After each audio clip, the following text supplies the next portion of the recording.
दोस्तों, एक लड़की ने थाने में जाकर के तांडव मचाया।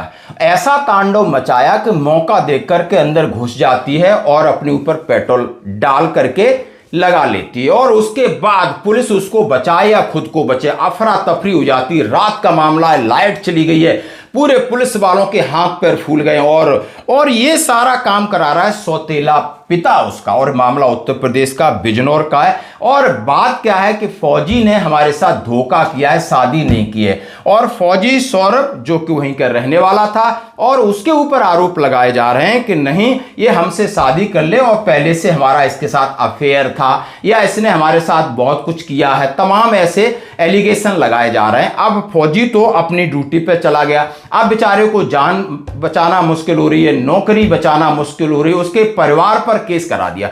अब मामला थोड़ा देखते हैं। युवती ने लगाई आग, शारीरिक संबंध बनाकर शादी से मुकरा सेना का जवान। ये है आग लगाने की 11 मिनट की कहानी। हाँ जी दोस्तों, बिजनौर थाने में एक युवती ने, सौरभ नाम का आर्मी का जवान है, कथित तौर पर उसके साथ प्रेम प्रसंग चल रहा था। शादी से मुकर जाने पर उसने इस तरीके का कृत्य किया कि थाने में रात के 11 बजे जाती है, एफआईआर कराती है। अब वहाँ भी एफआईआर से पहले बहुत सारी फॉर्मेलिटी होती है। जब एफआईआर नहीं होती दिखती है तो उसका पिता है वो सौतेला है, माँ भी सौतेली होगी, जाकर के उसको पेट्रोल दे देते हैं, वो आग लगा लेती है। थाने में अफरा तफरी होती है, थाने वाले पर्दे वर्दे हटाते हैं, डॉक्यूमेंट हटाते हैं, उसको बचाते हैं, किसी न किसी तरीके से बचा लेते हैं। और बचाने के बाद फिर मजबूरन एफआईआर होती है, फिर फौजी के ऊपर एफआईआर होती है, उसके चाचा के ऊपर एफआईआर होती है, रात में गिरफ्तारी होती है। अब इस तरीके का ये मामला बन गया है। अब ये मामला बनने से आप समझ सकते हो कि मैंने कहा था ना कि अभी आपने इंदौर की एक सुना होगा, सोनम और राजा रघुवंशी का एक एपिसोड सुना होगा, कहाँ ले जा करके कहाँ उसको टपकाया।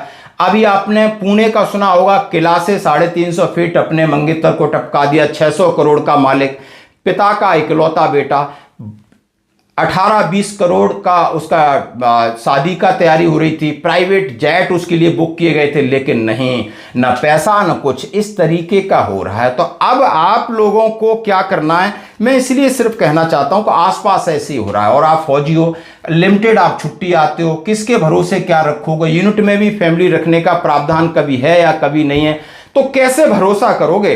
और फौजी के ऊपर अपने माता पिता की जिम्मेदारी होती है, वो समाज को देख के रखता है, वो इनोसेंट होता है, वो भोला होता है, शरीफ होता है, अनुशासित होता है।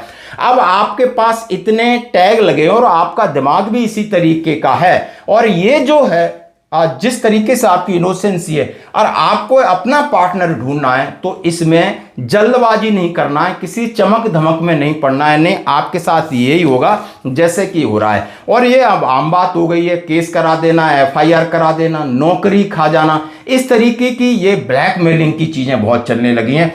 तो अगर आपको सब कुछ देखना होगा, अपनी नौकरी देखना होगा, इज्जत तो समझ ही रहे हो कि यहाँ का बाहर का हाल बहुत बुरा है। अपने माता पिता को भी सिक्योर करना है, नहीं उनको ये टॉर्चर करेगी, पुलिस टॉर्चर करेगी।